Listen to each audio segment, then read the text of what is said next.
Sebelum kita mendengarkan firman Tuhan, mari kita berdoa. Tuhan Yesus, terima kasih atas kesempatan kami pada malam hari ini. Kami anak-anak-Mu merenungkan firman-Mu. Dalam nama Tuhan Yesus, haleluya, amin. Kita akan merenungkan firman Tuhan yang saya ambil di dalam firman Tuhan dalam Alkitab, dalam Injil Yohanes pasal yang ke-14 ayat yang pertama dan ayat yang kedua. Saya akan membacakan bagi kita semua. Di sini perikopnya tentang rumah Bapa. Dan ayat pertama di sana berkata bahwa janganlah gelisah hatimu, percayalah kepada Allah, percaya juga kepadaku. Di rumah Bapa-Ku banyak tempat tinggal. Jika tidak demikian, tentu aku mengatakannya kepadamu, sebab aku pergi ke situ untuk menyediakan tempat bagimu. Bapak Ibu yang terkasih dalam Tuhan, di sini kita bisa merenungkan dalam ayat firman Tuhan ini. Saya mengangkat sebuah tema yang sederhana, yaitu tiket surga, tiket masuk surga. Tiket namanya rumah Bapa ya, itu adalah tiketnya kita. Tapi ketika saya merenungkan ketika tiketnya masuk surga itu apa sih? Saya merenungkan, Tuhan, apa sih Tuhan? Tiket masuk surga itu apa? Saya menemukan ada beberapa hal, tapi ketika saya merenungkannya, satu hal yang mengantar dalam pikiran saya tentang rumah Bapa itu hanyalah sebuah kasih karunia. Ketika seseorang mau pingin masuk surga, ketika dia bisa hanya dia bisa menerimanya melalui kasih karunia. Melalui siapa? Melalui Yesus. Melalui Yesus Kristus, pribadi yang dia memberikannya dengan cuma-cuma kalau kita merenungkan dalam kehidupan kita. Ada dua hal kalau kita berbicara tentang kasih karunia, yaitu Yesus yang memberikannya kepada kita semua sebagai anak-anak Tuhan. Kita bisa merenungkan tentang sebuah kasih karunia. Kalau kita bisa merenungkan dalam kehidupan kita adalah sebuah kesempatan yang diberikan kepada kita sebagai anak-anak Tuhan. Itu ketika saya melihat kasih karunia itu ada dua hal yang kita merenungkan. Yesus memberikan satu kemurahan besar dalam kehidupan kita kalau kita berbicara tentang kasih karunia. Yang kedua adalah Yesus memberikan satu kesempatan untuk kita. Pertanyaannya, kemurahan dan kesempatan itu diberikan kepada siapa? Kasih karunia itu dan kesempatan dan kemurahan itu diberikan kepada orang-orang berdosa. Orang-orang berdosa yang mereka ingin bertobat dan mau percaya dan mau diselamatkan oleh Tuhan. Kalau kita bisa merenungkan dalam dua hal ini, ada kemurahan dan kesempatan itu yang kita harus gunakan dalam diri kita sebagai anak-anak Tuhan. Bapak Ibu yang terkasih dalam Tuhan, perbuatan baik tidak bisa menyelamatkan satu orang pun. Tapi saya percaya bahwa Alkitab mengatakan bahwa hanya Yesus yang bisa menyelamatkan manusia. Saya percaya bahwa kita semua pasti mengalami hal ini.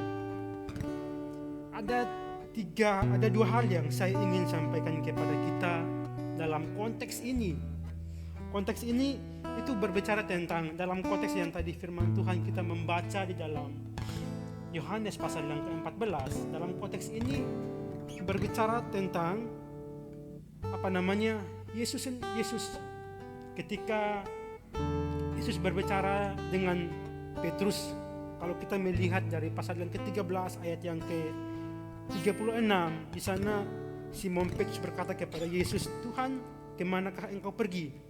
Jawab Yesus, "Ke tempat aku pergi, engkau tidak dapat mengikuti aku sekarang, tetapi kelak engkau akan mengikuti aku." Ini adalah teks ini melanjutkan di ayat yang ke-14, pasal yang ke-14. Nah, ada dua hal yang saya renungkan di dalam teks atau konteks dalam pasal yang ke-14, di sana Yesus memberikan sesuatu kepada kita, pernyataan. Dia berkata bahwa jangan gelisah. Jangan gelisah. Ya, kalau kita bisa merenungkan di dalam diri kita, dalam konteks ini Tuhan berkata bahwa jangan gelisah, itu kepada Petrus yang tadi bertanya bahwa Tuhan, ke tempat engkau pergi, aku tidak bisa mengikuti engkau ke sana. Tapi Tuhan bilang apa? Nanti engkau mengikuti aku, nanti kamu akan mengikuti aku. Nah, kalau di sini ada sebuah kegelisahan yang terlihat di dalam diri seorang Petrus. Nah, kalau kita bisa merenungkan hal ini, jangan kita gelisah. Ada satu pribadi yang akan membawa kita untuk mengenal Dia, dan kita saya percaya, dan itu pasti sebuah kepastian dalam diri kita pasti akan selamat. Ada rumah Bapa Tuhan sediakan bagi kita, karena firman Tuhan tadi kita bisa belajar bahwa di ayat yang kedua dibilang apa? Di rumah Bapakku banyak tempat tinggal.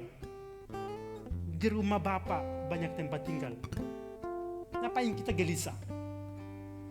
Dia sudah menyediakan tempat bagi kita. Dia pergi untuk menyediakan tempat bagi kita. Ngapain harus gelisah? Kalau orang yang tidak percaya baru boleh gelisah. Nah, kegelisahan ini Tuhan sudah memberikan kita jawaban.